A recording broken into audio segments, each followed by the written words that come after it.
Assalomu alaykum. Siz Superliga 13-turi bo'yicha tur yakunlari ko'rsatuvini tomosha qilyapsiz va biz mazkur turda qayd etilgan natijalarga to'xtalib o'tamiz.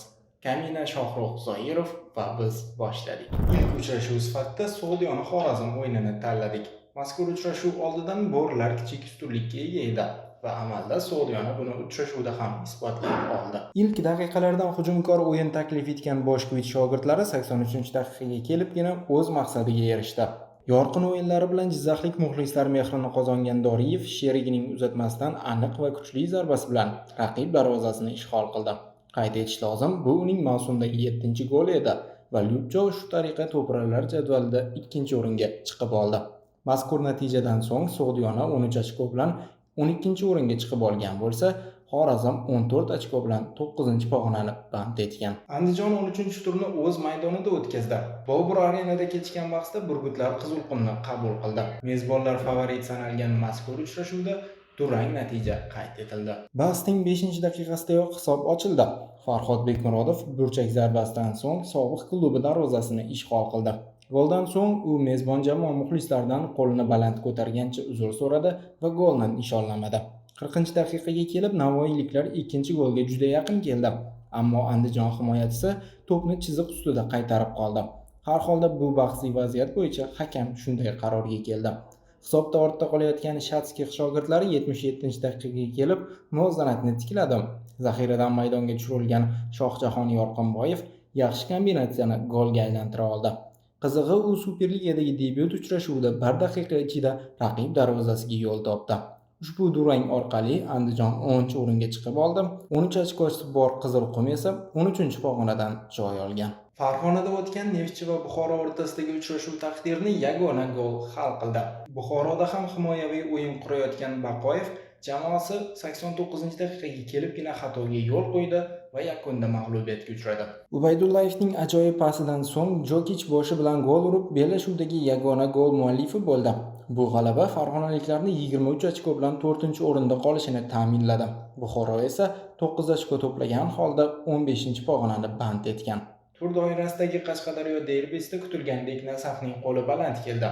Qarshiliklarning 3 goliga Mashal bir bora javob qaytara oldi. 6-daqiqada Norchayev himoyachidan kelgan to'pni bo'sh darvozaga joylab qo'ydi. Taym 1-0 hisobda Ajdarlar g'alabasi bilan yakun topdi.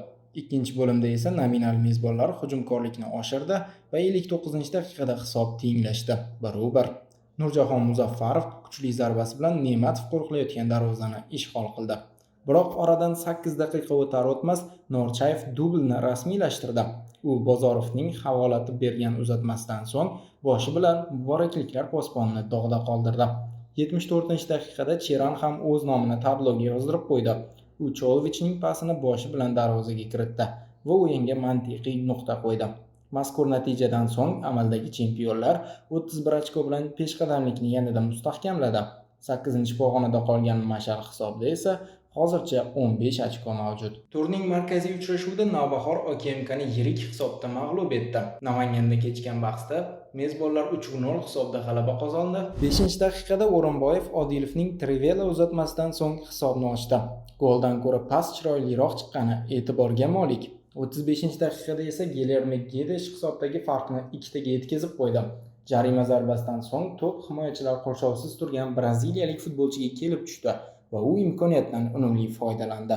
90+5-daqiqa o'tib borayotgan bir vaqtda Pedro Augusto jamoasining 3-golini ham urdi. U sherigining tasodifiy uzatmasidan so'ng boshi bilan to'pni darvozabon ustidan tashlab qo'ydi. 3-0. Shu tariqa lochinlar ochkolarni 25taga yetkazib 5-o'rinda qoldi. Ketma-ket 4 o'yindan beri g'alaba qozona olmayotgan Mirjalol Qosimov shogirdlari esa 3-pog'onani band etib turibdi. Toshkentda kechgan Paxtakor va Qo'qon 1912 jamoalari o'rtasidagi uchrashuvda sherlar g'alaba qozondi. Nominal mezbonlarning 2 goliga mehmonlar javob qaytara olmadi. 17-daqiqada toshkentliklar yarim himoyachisi Diyor Xolmatov qulay nuqtada to'pni qabul qilib, uni darvozaga joylab qo'ydi. Shundan so'ng ham Paxtakor futbolchilari hujumkor o'yin namoyish etishda davom etdi. Buning samarasi o'laroq 90+5-daqiqada Ryaskos jamoasining 2-goliga mualliflik qildi. Bu vaziyatda unga Doston Hamdamov ajoyib uzatma berganini eslab o'tish lozim. Ushbu g'alaba evaziga Tojiyev shogirdlari 22 ochko bilan 6-o'rinni mustahkamladi.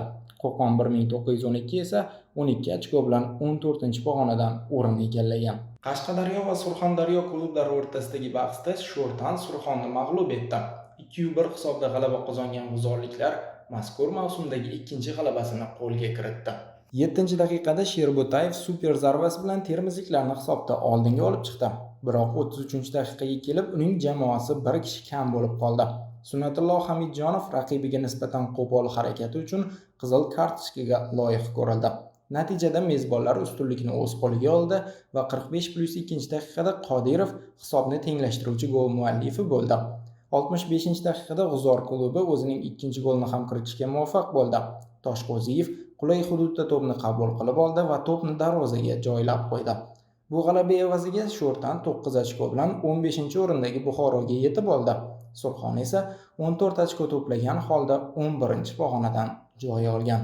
Turning so'nggi bahsi ham markaziy uchrashuv maqomiga loyiq bo'lsa-da, yakunda yirik hisob qayd etildi. Unda Bunyodkor Samarqandda Dinamoni yirik 3-0 hisobda mag'lub etdi. 10-daqiqada tajribali Abduxoliqov to'pni chiroyli tarzda qabul qildi va ajoyib zarba bilan hisobni ochdi. 45-daqiqada yana o'sha Abduxoliqov o'z nomini tabloga yozdirib qo'ydi. Bunyodkor hujumchisi bu safar himoyachilarning xatosidan unumli foydalandi. Ikkinchi bo'lim boshida qaldirg'ochlar 3-golni ham kiritdi. Temurxo'ja bu golda ham faol ishtirok etdi va Abdusalomov hisobni yirik ko'rinishga keltirib qo'ydi. Ushbu g'alabadan so'ng Zeytullayev shogirdlari 21 ochko bilan 7-o'rinda qolgan bo'lsa, 25 ochkosi bor Abramov jamoasi 2-pog'onadan joy egallagan. Yuqorida 13-tur o'yinlarga atroflicha to'xtalib o'tdik. Gollar, natijalar, jamoalarning egallab turgan o'rinlari haqida batafsil ma'lumot berdik. Xo'sh, bu turda sizni qaysi o'yin ko'proq e'tiboringizni tortdi? Fikrlaringizni izohlarda yozib qoldiring va bizni kuzatishda davom eting.